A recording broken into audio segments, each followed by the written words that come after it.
Les cours de l'électricité et du gaz ont beau avoir baissé, ni les entreprises, ni vous et moi, les ménages, n'en profitons. Et c'est bien dommage, mais il y a sûrement une raison. On en parle avec vous, Mathieu Plane. Bonjour Mathieu. Bonjour David. Directeur adjoint du département analyse et prévision de l'OFCE. On a cette flambée des prix du gaz et l'électricité qu'on a largement commenté, mais qui maintenant est derrière nous, quand même, il faut le dire. Le prix spot, donc au comptant, du mégawattheure a été divisé par 3 en un an pour l'électricité. Le prix du gaz est à 50 € le mégawattheure. On était à 300 € le mégawattheure. C'était en août dernier. Pourquoi ça ne se répercute pas sur nos factures? C'est quoi ce BITS, pour ne pas dire c'est quoi ce bordel là? Non mais c'est quoi? Alors pourquoi? Parce que c'est un peu symétrique au fait que ça c'est pas la hausse très forte des prix spot que vous avez signalé, effectivement. Parce que quand ça monte, les factures montent, mais quand ça descend... Non, c'est pas totalement vrai. Justement, c'est ça la différence. C'est pour ça qu'il y a eu un bouclier tarifaire. Il y a eu une forte augmentation. Pour redonner les chiffres, le prix du gaz, avant crise, il tournait plutôt autour de 20 € le mégawattheure. Donc quand on est à 50 aujourd'hui, on est on est quand même 2,5 fois au-dessus de ce qu'on a connu pré-crise. Pré-guerre en Ukraine. Oui, alors c'est même un peu encore avant, c'est-à-dire que c'était autour de mi-2021. C'est-à-dire avant, on a commencé en fait à avoir une hausse des prix de l'énergie, même avant la guerre en Ukraine, avec la reprise post-Covid. Mais si on prend par exemple 2019, enfin les situations qui étaient vraiment avant les différents chocs, on était plutôt autour de 20 €. Ça veut dire qu'aujourd'hui, même si ça a beaucoup baissé, on reste quand même à peu près 2,5 fois au-dessus du niveau de ce qu'on a connu historiquement. Premier point, le prix du gaz, le spot est monté même jusqu'à 350, je crois, au mois d'août, avec un choc massif. Pour éviter que l'impact soit extrêmement fort sur les ménages et les entreprises, pouvant conduire, alors d'abord à la fameuse spirale inflationniste, puis surtout à une récession, le gouvernement a mis en place des dispositifs de bouclier. Le fameux bouclier tarifaire, avec des tarifs réglementés qui ont été fixés à un certain niveau, qui étaient décorrélés en fait de la réalité des cours. Ce qui a protégé les ménages en réalité, et certaines entreprises qui en ont bénéficié. Et qui n'ont pas payé le prix réel en fait des prix spot. Donc c'est la contrepartie de ce bouclier fiscal, ce bouclier tarifaire. La contrepartie de ce bouclier tarifaire, énergie, gaz, électricité, c'est que quand les prix spot, donc les prix de gros, comment on explique les prix de gros, les prix en grosse quantité qu'achètent les fournisseurs, les prix de marché, les prix de marché, ça ne se répercute pas sur nos factures à nous? En tout cas, quand vous êtes au tarif réglementé. Ce qui est le cas de beaucoup de monde quand même. Ce qui est le cas d'une majorité des ménages et des foyers. Alors, s'ils ne sont pas forcément tarifs réglementés, c'est quand même indexé sur une forme de tarif réglementé.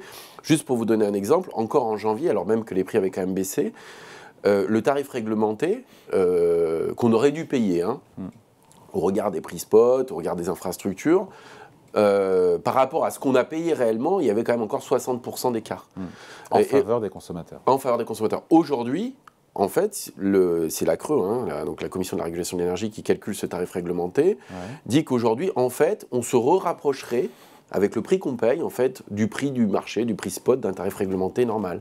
Donc finalement, c'est plutôt la grande différence. C'est pas le consommateur, finalement, ça a lissé sa facture. Aujourd'hui, il paierait à peu près une facture qui correspond à ce que ça vaut actuellement sur le marché. Le gain, c'est plutôt pour... l'État, en fait, par le coût budgétaire qui va diminuer. C'est-à-dire que le coût du bouclier est diminué. C'est-à-dire qu'effectivement, si le prix spot est à 300 €, le coût budgétaire de la protection n'est pas le même que si le prix spot est à 50. Donc c'est surtout ça. Donc ça lisse en fait les effets du côté des ménages, ça les protège.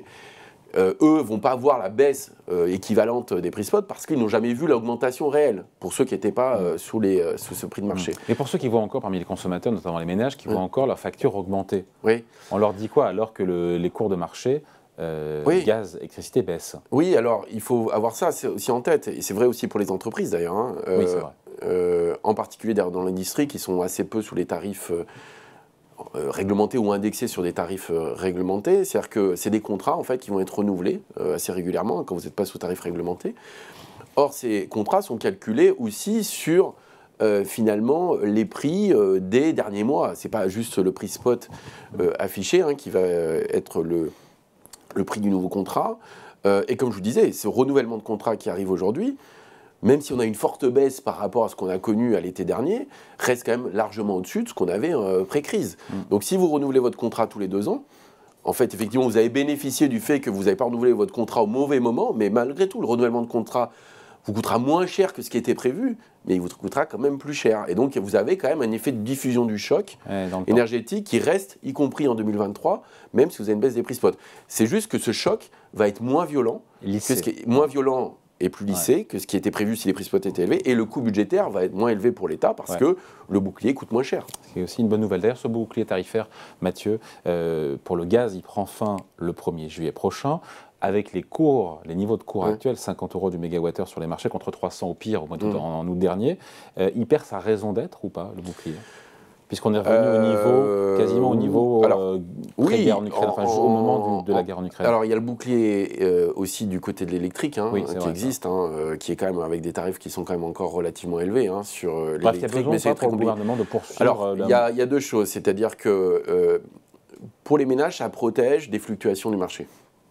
Ce qui est quand même pas rien sur les questions de pouvoir d'achat et d'inflation, ce bouclier, en tout cas jusqu'à juillet 2023. La question, c'est quels vont être les prix spot en juillet 2023, en fait. C'est vrai qu'on est parti sur une hypothèse où les prix étaient s'ils restent à ce niveau-là, effectivement, le bouclier n'a plus beaucoup d'intérêt.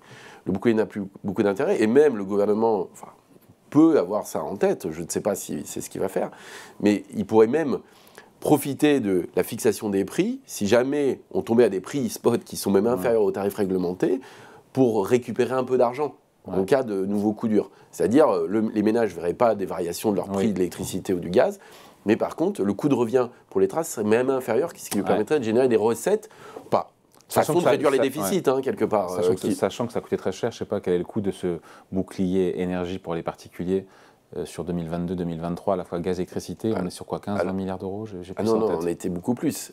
Si on prenait sur les 2 années avec ce qui était prévu dans le projet de loi de finances... En net. Ah oui, en net, parce qu'il y a... Oui, mais en brut, c'était 80 milliards. Oui, mais en net, en récupérant l'argent... En récupérant ce qui est des recettes qui sont liées au service public de l'énergie, et puis une contribution sur les énergéticiens.